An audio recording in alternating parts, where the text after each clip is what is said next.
Hi everyone. I wanted to start recording some read-alouds for you guys to make us feel like we're back in the classroom together. And today I chose Frog and Toad are friends.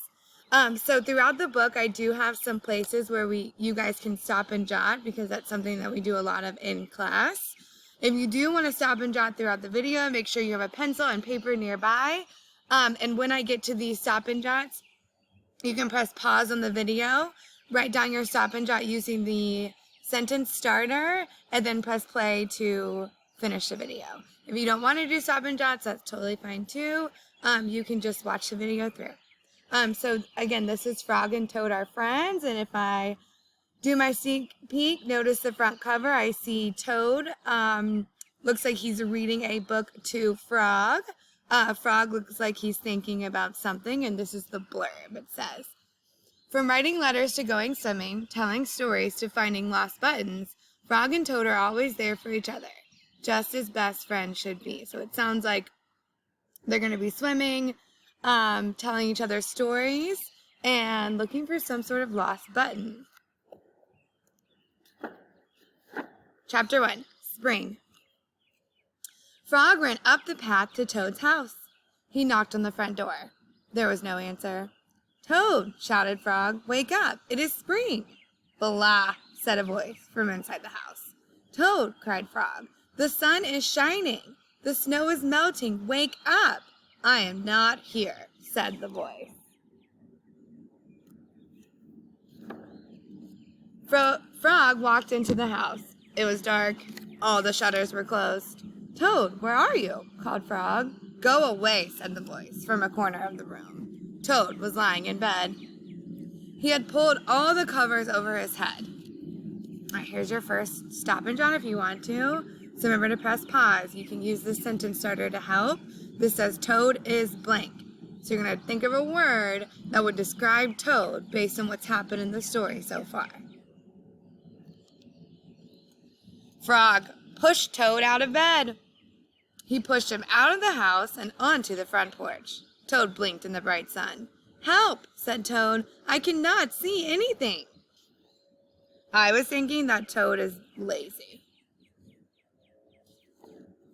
Don't be silly, said Frog. What you see is the clear, warm light of April, and it means that we can begin a whole new year together. Think of it, said Frog. We will skip through the meadows and run through the woods and swim in the river. In the evenings, we will sit right here on this front porch and count the stars. You can count them, Frog, said Toad. I will be too tired. I am going back to bed. Okay, so here's our second stop and jot if you want to. This one says, Frog and Toad are different because. I was thinking that Frog and Toad are different because Frog is really excited that it's spring, and Toad just wants to go back to bed. Toad went back into the house.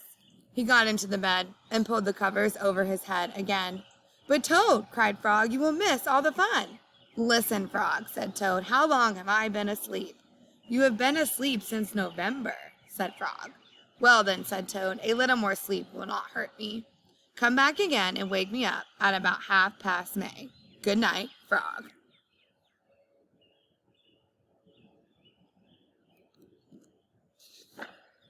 But Toad, said Frog, I will be lonely until then.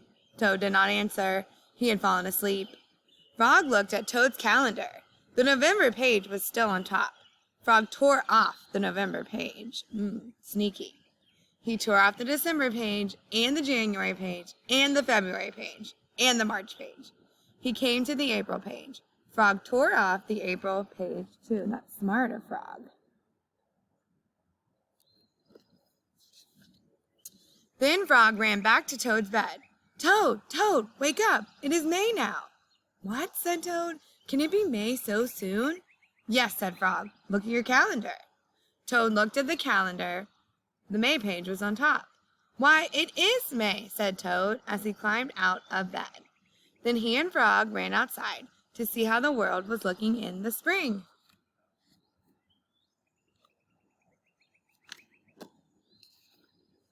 Chapter 2, The Story. One day in summer, Frog was not feeling well. Toad said, "Frog, you are looking quite green."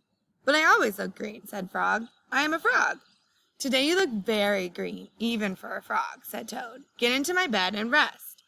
Toad made Frog a cup of hot tea. Frog drank the tea, and then he said, "Tell me a story while I am resting." That was nice of Toad. "All right," said Toad. "Let me think of a story to tell you." Toad thought and thought, but he could not think of a story to tell Frog. "I will go out on the front porch and walk up and down," said Toad. "Perhaps that will help me to think of a story." Toad walked up and down on the porch for a long time, but he could not think of a story to tell Frog.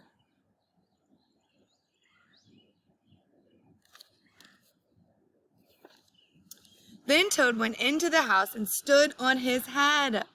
"Why are you standing on your head?" asked Frog. "I hope that if I stand on my head, it will help me to think of a story," said Toad. Toad stood on his head for a long time, but he could not think of a story to tell Frog. That seems a little silly. Then Toad poured a glass of water over his head.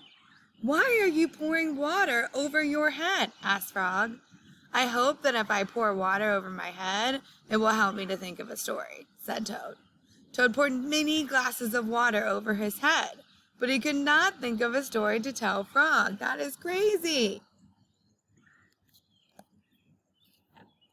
Then Toad began to bang his head against the wall. "Why are you banging your head against the wall?" asked Frog. "I hope that if I bang my head against the wall hard enough, it will help me to think of a story," said Toad. "I am feeling much better now, Toad," said Frog. "I do not think I need a story anymore." "Then you get out of bed and let me get into it," said Toad, "because now I feel terrible." Frog said, "Would you like me to tell you a story, Toad?" "Yes," said Toad, "if you know one."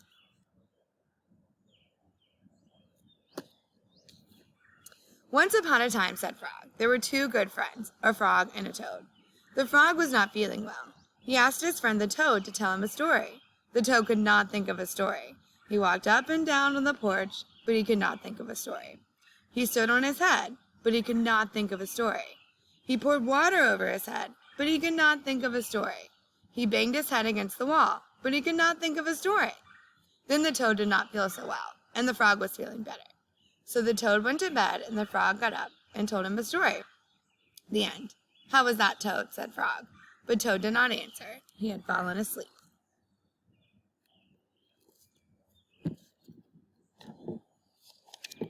Chapter 3, A Lost Button. Toad and Frog went for a long walk. They walked across a large meadow. They walked in the woods. They walked along the river. At last they went back home to Toad's house. "Oh, drat," said Toad. "Not only do my feet hurt, but I have lost one of the buttons on my jacket." Here they are.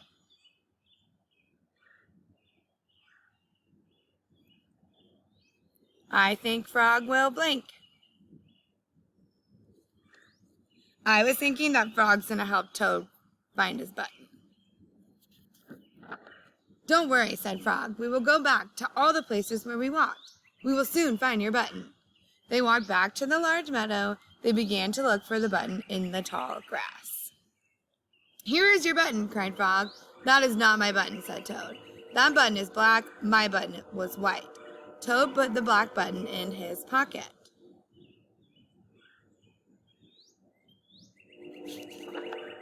A sparrow flew down. "Excuse me," said the sparrow, "did you lose a button? I found one." "That is not my button," said Toad. "That button has 2 holes. My button has 4 holes." Toad put the button with 2 holes in his pocket.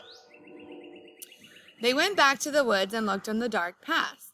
"Here is your button," said Frog. "That is not my button," cried Toad. "That button is small. My button was big." Toad put the small button in his pocket. So I'm noticing that Toad keeps putting all these buttons that aren't his in his pocket, and it made me wonder. So here's your next stop and jot. I wonder.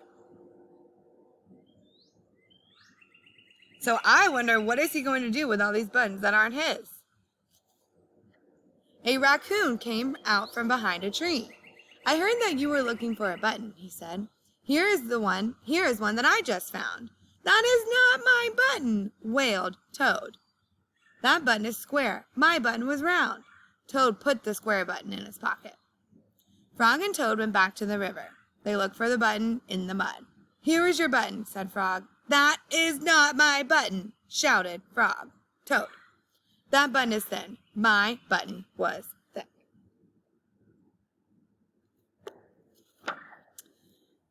Toad put the thin button in his pocket. He was very angry. He jumped up and down and screamed, "The whole world is covered with buttons, and none of them is mine." Toad ran home and slammed the door. There, on the floor, he saw his white, four-holed, big, round, thick button. "Oh," said Toad, "it was here all the time. What a lot of trouble I have made for Frog." He's feeling bad. Toad took all of the buttons out of his pocket. He took his sewing box down from the shelf. Toad sewed the buttons all over his jacket. The next day, Toad gave his jacket to Frog. Frog thought that it was beautiful. He put it on and jumped for joy. None of the buttons fell off. Toad had sewed them on very well. So that's what he was doing with all those buttons. All right, that's all for today, friends. I hope you enjoyed this read aloud. I hope that you follow along with your stop and jots. Remember, that's always a good thing to practice. And I'll come on next week with a new book.